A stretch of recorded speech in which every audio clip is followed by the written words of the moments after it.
ભોલાવમાં 80 લાખના ખર્ચે નિર્માણ પામનાર કોમ્યુનિટી હોલનું ધારાસભ્ય રમેશભાઈ મિસ્ત્રીના હસ્તે ખાતમુહૂર્ત.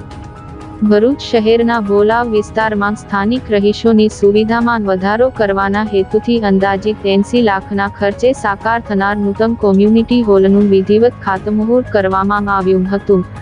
ભરૂચ વિધાનસભાના લોકપ્રિય ધારાસભ્ય રમેશભાઈ મિસ્ત્રીના વરદ હસ્તે શાસ્ત્રોક્ત વિધિ સાથે આ પ્રકલ્પનો પ્રારંભ કરાયો હતો. આ પ્રસંગે ધારાસભ્ય રમેશભાઈ મિસ્ત્રીએ જણાવ્યું હતું કે પ્રજાકીય સુખાકારીના કામો માટે સરકાર કટિબદ્ધ છે.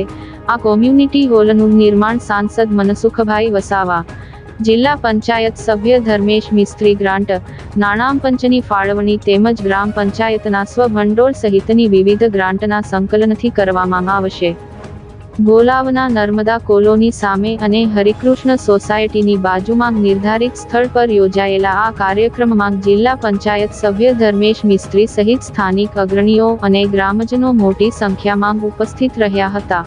આ હોલ તૈયાર થવાથી સ્થાનિકોને સામાજિક અને જાહેર પ્રસંગોના આયોજન માટે ઘર આંગણે એક સુસજ્જ સુવિધા પ્રાપ્ત થશે.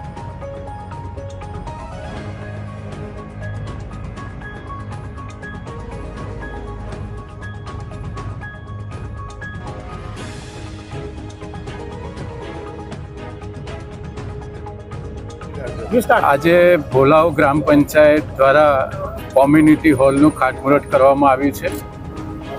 લગભગ 80 લાખ રૂપિયાના ખર્ચે આ કોમ્યુનિટી હોલ તૈયાર થશે. 60 લાખ રૂપિયા એની બાંધકામ કોસ્ટ છે અને 20 લાખ રૂપિયા અંદરની તમામ વ્યવસ્થાઓ કરવા માટે ફાળવવામાં આવ્યા છે. સંસદ સભ્ય મનસુખભાઈ વસાવા, જિલ્લા પંચાયતના સભ્ય ધર્મેશભાઈની ગ્રાન્ટમાંથી, નાણાં પંચની ગ્રાન્ટમાંથી અને ગ્રામ પંચાયતના સ્વભંડોળમાંથી કુલ મળીને વિવિધ ગ્રાન્ટોમાંથી આ રકમ ફાળવવામાં આવી છે. ભોલાવ ખૂબ વિકસતો વિસ્તાર છે. આ વિસ્તારમાં નાના મોટા કાર્યક્રમો સામાન્ય ગરીબ મધ્યમ વર્ગના લોકોને કરવા માટે આ કોમ્યુનિટી હોલ એ ખૂબ ઉપયોગી થશે. ભોલાવ પંચાયત ખૂબ વિસ્તૃત ભૌગોલિક એરિયા ધરાવે છે, એટલે એનું મેન્ટેનન્સ પણ ભોલાવ પંચાયત જ કરશે. રાજ્ય સરકાર પણ આ પ્રકારના કોમ્યુનિટી હોલના કન્સેપ્ટને ખૂબ પ્રોત્સાહન આપે છે. આ પ્રકારે આજે મોટી સંખ્યામાં ભોલાવ જિલ્લા પંચાયતમાં આવતા તમામ આગેવાનો, ચૂંટાયેલા સામાજિક આગેવાનો, સોસાયટીના પ્રમુખો, ગ્રામ પંચાયતના સરપંચ, ડેપ્યુટી સરપંચ, તમામ ચૂંટાયેલા સભ્યોની હાજરીમાં આજે આ ખાતમુહૂર્ત સંપન્ન થયું છે.